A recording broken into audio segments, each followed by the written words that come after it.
Have you ever felt completely overwhelmed, like the weight of the world is on your shoulders and your heart is pounding with anxiety? Or maybe you've been deeply hurt by someone you trusted, a close friend who turned against you. If that's you, I want you to know you're not alone. King David, one of the most famous figures in history, felt this exact same way. And he poured out his heart in what we now know as Psalms 55 and 56. Let's dive into Psalm 55. David starts with a desperate plea. He's in anguish, feeling the terrors of death creeping in. He says, "Oh, that I had wings like a dove. I would fly away and be at rest." Can you relate to that? That feeling of just wanting to escape, to find a quiet place away from all the noise and pressure. David was facing threats from his enemies, but what cut him the deepest was the betrayal of a friend. He says it wasn't an enemy who was insulting him. He could have handled that. It was his companion, his trusted friend, someone he used to walk with and share his deepest thoughts. The pain of that betrayal was almost unbearable. It's a raw, honest look at human suffering. David isn't trying to be strong or put on a brave face. He's laying it all out there, the fear, the hurt, the confusion. And what's his solution? It's surprisingly simple, yet incredibly profound. He says, "As for me, I call to God. Cast your cares on the Lord, and he will sustain you." In the middle of his storm, he chooses to turn his focus upward. He recognizes that he can't carry this burden alone, so he hands it over to God, trusting that he will provide the strength to endure. He makes a conscious decision to shift his trust from his own abilities to God's faithfulness. Now, let's look at Psalm 56.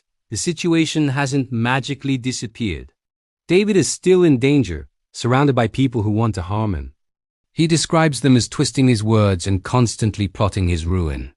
It feels like he's under a microscope, with every move being watched and judged. Sound familiar?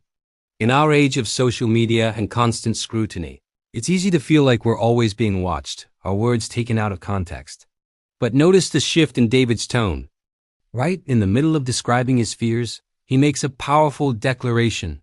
He says, "When I am afraid, I put my trust in you. In God, whose word I praise, in God I trust and am not afraid.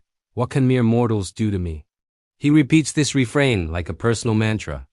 It's not that the fear vanishes, but his trust in God becomes bigger than his fear. He acknowledges his fear. "When I am afraid," and then immediately pivots to his source of strength. He's essentially saying, yes, this situation is scary. Yes, people are against me. But my God is bigger than all of this. He reminds himself of God's promises, praising his word. This isn't about ignoring the problem. It's about magnifying God in the middle of the problem. He even starts keeping a record of his sorrows, saying God has collected all his tears in a bottle. This beautiful imagery shows us that our pain is not invisible. God sees every tear, knows every sorrow, and treasures them. Nothing you go through is unnoticed or insignificant to him. So what can we take away from these two Psalms today? First, it's okay to not be okay. It's okay to feel overwhelmed, scared, and hurt. Voicing those feelings to God is the first step toward healing, just like David did. Don't bottle it up. Second, when you feel betrayed or attacked, remember where to place your trust. People may fail us, but God's promise to sustain us is unbreakable. Cast your cares on him. He can handle it. Finally, when fear tries to take over, make a conscious choice to trust. Acknowledge the fear, but then declare your trust in God. Remind yourself of his promises and his power.